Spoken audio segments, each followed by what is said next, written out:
I want to bring you in to this conversation, a Canadian who has been very much involved in helping those Syrian families arrive here and thrive once they arrive. Laura Jean Barnettson with me in Toronto, and great to meet you and to have you as part of our program today. Hi, thanks for having me. As we talk about bringing refugees to Canada, Syrian refugees in particular, and how well it's worked, tell me a little bit. You started this about a year ago, I guess, initially with the clothing drive and a program Room for More, various groups since.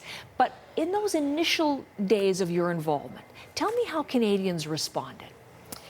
Yeah, since about a year ago, my initial involvement was my cousin Jennifer Nagel put a post on Facebook asking if people would like to be part of her sponsor group, and I said, sure, I'll come and find out more about it, and that's just kind of what started the whole ball rolling.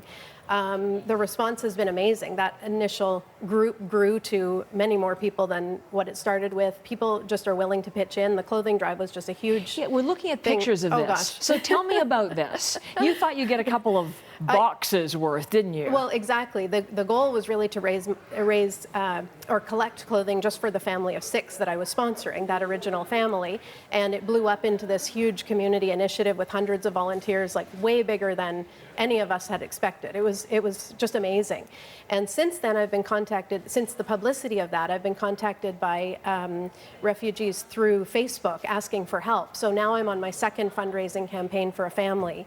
And we're raising funds for them to come over. They're stuck in Libya right now. So they left Syria to Libya, and then another war happened, and they're stuck there. So the funding is in place. They just need to be processed and come for this family well, you're this working is at now? the second one. The funding still needs to happen. So we're running a GoFundMe campaign. It's gofundme.com/hopefulsyrians. There's many more people who need help. There's a Facebook group called Canadians Reaching Out. So anybody who wants to help can get in touch there and find out more people to help. There's lots to do. Our first family that we were contacted by Facebook, the funding has been raised. So we have one successful fundraiser behind us for that family, which just happened over the summer. And this is our second family, a young woman, her husband, and their young son. So not just from the clothing drive, but from the fundraising and the crowdfunding that you've done, what does it tell you about Canadians and their desire to help here?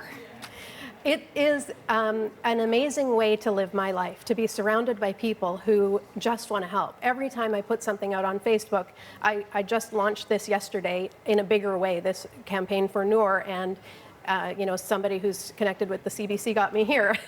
So every time I speak up to spread the word, people just come in droves. And I think, I just personally feel we're so fortunate as Canadians, and we have so much to give, and we have time and money to give.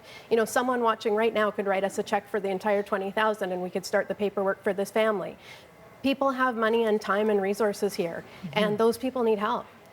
It's interesting, as I wanted to get your sense of the motivation, because what we're watching as we look at the United Nations is Canada selling this uniquely Canadian approach. Not all countries do this like Canada does, which is private citizens, private sponsors groups who are, raising the money, bringing the families here, and then helping them integrate into society. And it seems to be really working very well in Canada's case compared to other countries.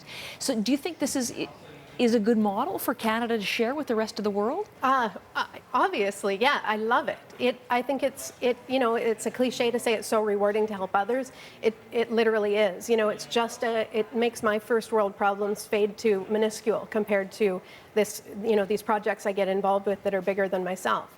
So I think it adds to I think Canadians are good people. We just are. We're fortunate people. And, whether we can give $10 or an hour worth of time or whatever, everyone has something to give.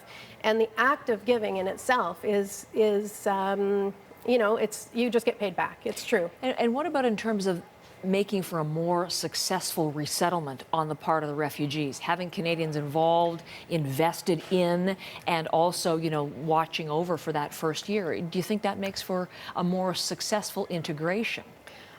It has to. I know Canadians here learning Arabic to help them out. There's the newcomer kitchen. There's so many programs, and I think I'm willing to bet that a lot of them just got involved the same way I did. I didn't have any grand plan to be a public Syrian refugee activist, and it just happened. I just kind of, one step at a time, I just kept on taking on what needed to be done. And I think that's what's happening with a lot of people. They start with one thing, and then they see, oh, now we can help with resettlement. Now we can help with language. Now we can help with, more ESL or whatever. So You're not a policy person, and I know, and I'm not getting you official party line, but we were listening to the immigration minister yesterday on one of our programs, Power and Politics, here on CBC News Network, and so many people like you wanting to bring more families here. And we heard him say something that certainly caught our attention. Listen to John McCallum, and I want to get your sense of what he said, okay? Okay. In terms of our own local situation, we've brought in 3 or 4 times more resettled refugees in 2016 than in 2015. Why could we not bring in more? Because we're at capacity. So if you bring in 10,000 more Syrian refugees, you have to bring in 10,000 less of what? African refugees, spouses?